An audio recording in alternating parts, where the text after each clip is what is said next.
Ang isyu ng korupsyon maituturing din daw na pang-aabuso sa mga kababaihan at kabataan. Kaya panawagan po ng mga nagprotesta ngayong araw ng mga puso, wakasan ang violence against women and children. Nakatutok si Bea Pinlac.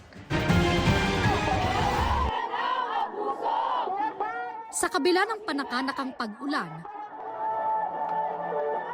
patuloy na umindak, tumakbo, at nagprotesta ang mga nakiisa sa 1 Billion Rising Philippines 2026 sa UP Diliman, Quezon City ngayong araw ng mga puso.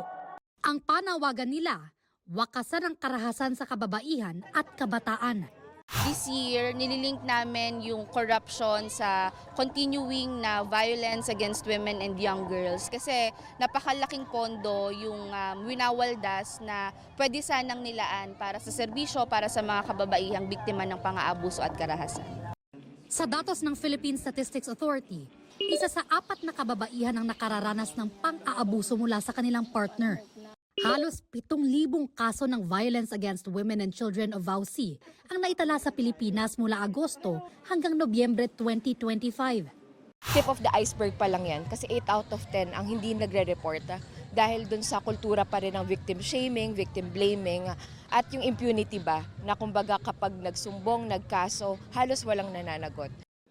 May mga batas naman daw para proteksyonan ang kababaihan at kabataan sa Pilipinas, pero Ang kulang yung pondo para sa epektibong implementasyon niyan sa buong bansa. para sa GMA Integrated News, Bea Pinlac, nakatutok 24 oras. Ayan, Sarah with that